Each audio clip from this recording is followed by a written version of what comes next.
என்ன சுவாமி என்னை விட்டுட்டு ஓடியாரு பள்ளத்துல வீந்தி ஐந்து வரும் சுவாமி.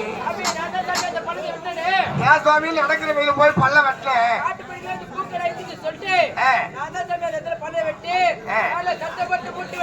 காட்டு பண்ணி வந்து பூச்செடி நாச பண்ணி கரண்ட் வைக்க வேண்டியது சுவாமி. ஆமா ஏன் சுவாமி அப்படியா? இந்த மலர் வளத்தில் வந்து மலர்களை பறிக்கலாம் என்று வந்தால் யாரோ பறித்து இருக்கிறார்கள். அடுத்த மலரோட போகலாம். வா வா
சந்தேகமே வரக்கூடாது சுவாமி.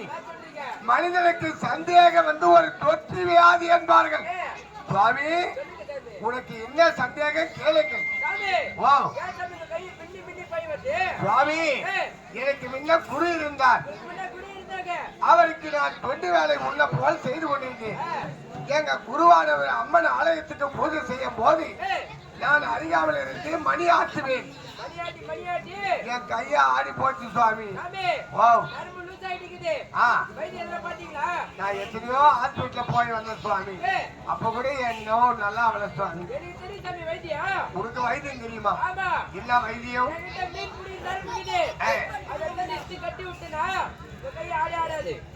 சுவாமி இந்த யோசனை எனக்கு தெரியாத போச்சே சுவாமி. காலையில வீட்டுக்கு வர சுவாமி. சாப்பிட்டு வரணுமா சாப்பிடாத வரணுமா? சாப்பிடாத வர வேண்டும். அப்படியா? எலும்புரி தழையை ஒட்ட ஒட்ட அரைச்சி எலும்புரி தழை எலும்புரி தழையை ஒட்ட ஒட்ட அரைச்சி நாட்டுக்கோழி முட்டை வச்சு ஊத்தி 500 பால் வாங்கி அதுல கலக்கி கொடுத்தீங்கன்னா அதை சாப்பிட்டாக்கா வெறும் வயிற்றுல நரம்புலாம் சென்ட் ஆகிவிடும். இந்த கை ஆடாது. ஒட்ட கையா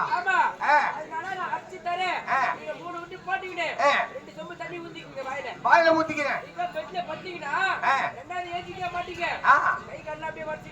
அப்படியே மடிச்சிடும்.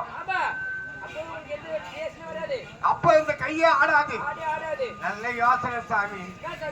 ஒட்டடைய தோர் சாமி. அது உயிரை எடுக்கிறது சுவாமி. அந்த தழை அப்படிங்களா சுவாமி? இந்த மலர் வளத்துல இந்த மலர்களை பறிக்கலாம் என்று வந்தால் ஒரு மலர் கூட காணவே சுவாமி. எங்க போச்சு சுவாமி? சாமி எங்க போய் பூ பறிக்கிட்டு? என்ன பூ? ஓனாம் பூ வைக்க கூடாது. அது ஏர்வியே ஆகாது. ஆமா தும்பப்பூ யாருக்கு உரியது தெரியுமா? முதல் கடவுளாக விளையக்கூடிய விநாயக பெருமானுக்கு உரியது தும்பப்பூ. எதுக்கு பூவும் விநாயக பெருமானுக்கு உரியது. அலரிப்பூ யாருக்கு உரியது தெரியுமா? அந்த முருக பெருமானுக்கு உரியது அலரிப்பூ. ஆமா சுவாமி. சுவாமி போல வா வா.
கவனமாக துடைத்து எங்கே செல்கிறீர்கள்?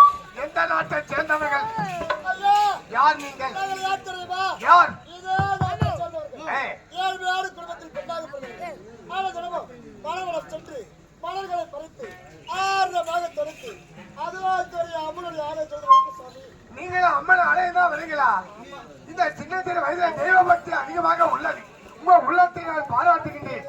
பெண்களே, அம்மன் கோவிலோ வெகு தொலைவில் இருக்கிறது. ஒரு சத்தியத்தை காத்த உத்தரவுடைய கதையை சொல்றேன், கவனமாக கேட்டு வந்தால் அம்மன் ஆலயம் சென்று விடலாம், அம்மனுக்கு பூஜையும் செய்து விடலாம். ஐயா, என்னையா சொன்னீங்க? இந்த நாட்டு இந்த மண்ணில் சத்தியத்துக்கு காத்த உத்தமையா? ஆமா. அவள் யார்? அவள் எப்படி வாழ்ந்தாள்? அவள் நாடு என்ன? அவள் பெயர் என்ன? விளக்கமாக சொல்லுங்கள் ஐயா. நான் விளக்கமாக சொல்கிறேன், கவனமாக கதையை கேட்டு வர வேண்டும். ஆகட்டும் ஐயா. முக்கிய அறிவிப்பு என்னவென்றால், கிராமத்தார் நாட்டாம்கார் சொல்லுகிறார்கள், காசு கொடுக்க விருப்பம் உள்ளவர்கள் மேடை மீது ஏறி நடிகர்களுக்கு காசு கொடுக்க வேண்டாம். அப்படி கொடுக்க விருப்பம் இருந்தால் மேடைக்கு கீழிருந்து கொடுக்குமாறு கேட்டுக்கொள்கிறார்கள். கிராமத்தார் கேட்டுக்கொள்கிறார்கள், மேடை மீது யாருமே ஏறி காசு கொடுக்க கூடாது. கொடுக்க விருப்பம் உள்ளவர்கள் கீழிருந்தபடியே கொடுக்கும்படியாக கேட்டுக்கொள்கிறார்கள். பெண்களே, இதே விஜயபுரி நாட்டில் தான் இருக்கின்றால் அந்த சத்தியத்தை காத்த உத்தரவு அவன் சீரோடு சிறப்போடு வாய்க்க வந்தேன். அன்போடு